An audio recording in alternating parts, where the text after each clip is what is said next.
everyone, and welcome to Writer Always Right. It's that time again. It is time for me to expand my fountain pen collection.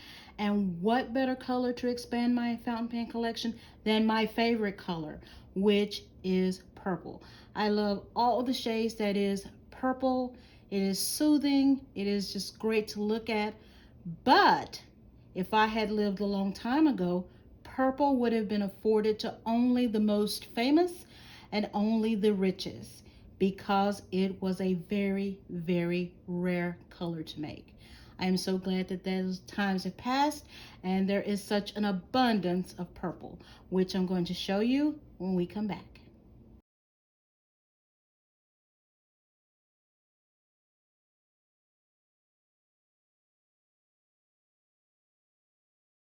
The first thing I'd like to show is the DeAtramentis Purple Violet.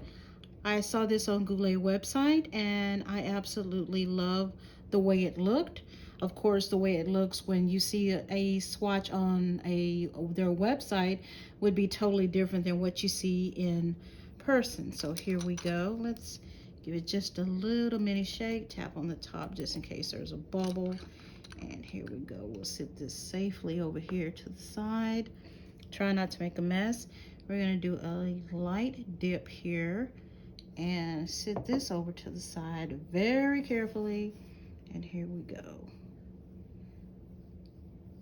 At first it comes off as, wow, looks like a very rich purple. There's no shimmer to it, but it does have a beautiful, beautiful color, and it has some nice shading. I'm gonna do a light dip here, and here we go. Okay, make sure I'm spelling this right here.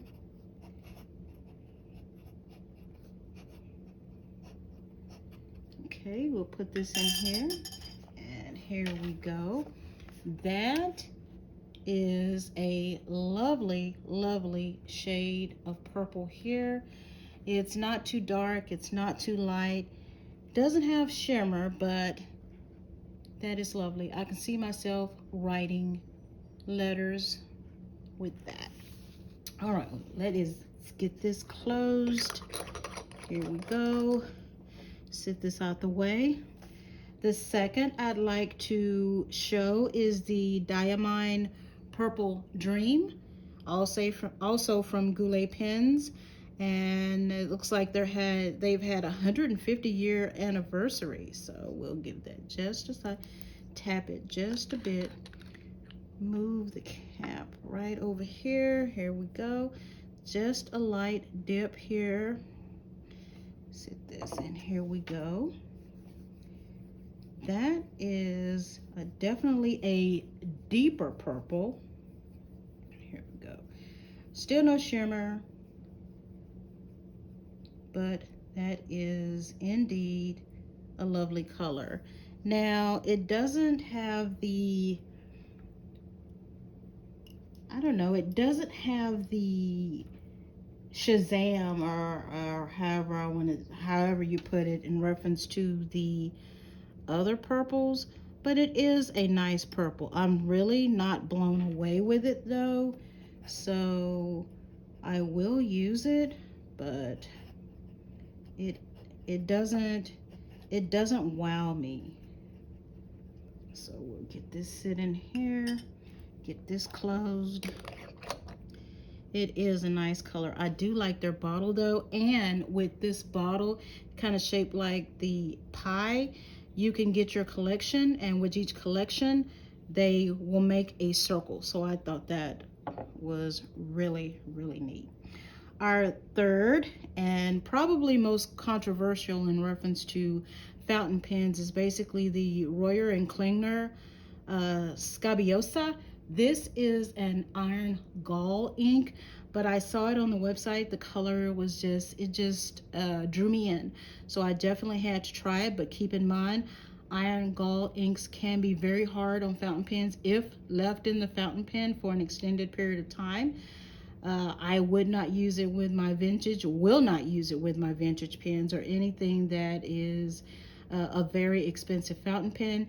It's best to always make sure that you don't store iron gall inks in your fountain pens and don't keep them in for a extended period of time. Also, make sure that when you do flush your fountain pens, that you do flush it very well. So here we go. Just a warning on that. But supposedly these have been used, iron gall have been used for centuries, and people love to use them for, or scholars or scribes, you love to use iron gall in reference to their manuscripts.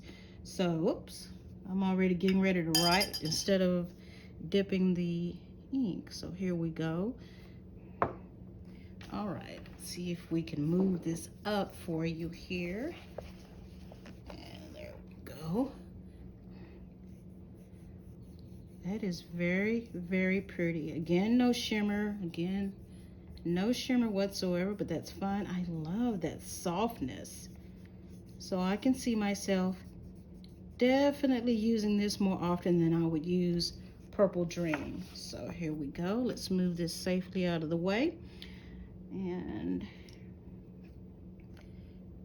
go. And let's try to move this up some here. And make sure I'm spelling this right, which I'm probably not. And here we go. Let's give it another dip. See, Scabiosa. That's where I'm gonna put that. So on a scale, ooh, let's get this closed before we have a mishaps. On a scale of 1 to 5 in reference to the Scabiosa, I would give it a 1 because I like it a lot. I like the color, I like the shading. I would give my Purple Violet from DeAtramentis put that in second place, and then my Purple Dream I would put in third place. It's just something about the color. It is a nice rich color, but the Purple Dream just doesn't wow me. And last but definitely not least is my, which I've had for a while and I wanted to show, is the Tenebris Purpuratum, which is Franklin Christoph. And let's see, here we go. Simple, nice little short dip.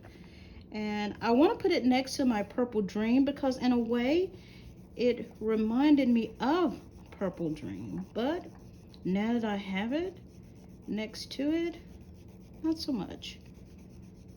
It is a darker purple rather, but when you see it on your paper, when you're writing your letters, it just comes off as lovely, much lovelier than the Purple Dream that I'm looking at. But I could be wrong, and I will write with it. Just make sure that I give everything a fair chance.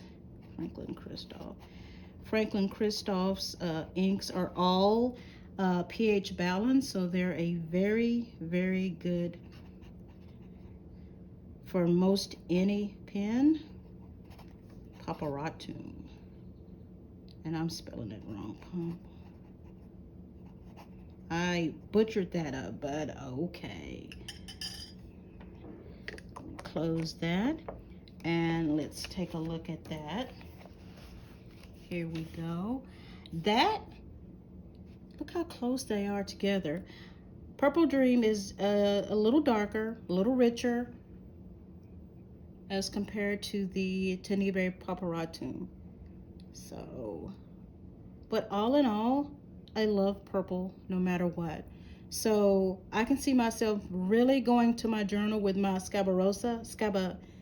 Can I say it right? Scabiosa. I can see myself really, really writing in a lot of my journals with that. I can see myself going more towards my Purple Violet in my letters and in my journal, and also in my poetry and in my quote journal. I can see myself using the Purple Dream. And of course, Franklin Christoph's Tenebris Purpuratum I've used over the years. And It's just, really has gone in everything. Okay, so here are my purples that I'm adding to my collection. I am so happy with them. And what else can I say other than thank you for watching Writer Always Right, and I hope you join me again for my next video. God bless.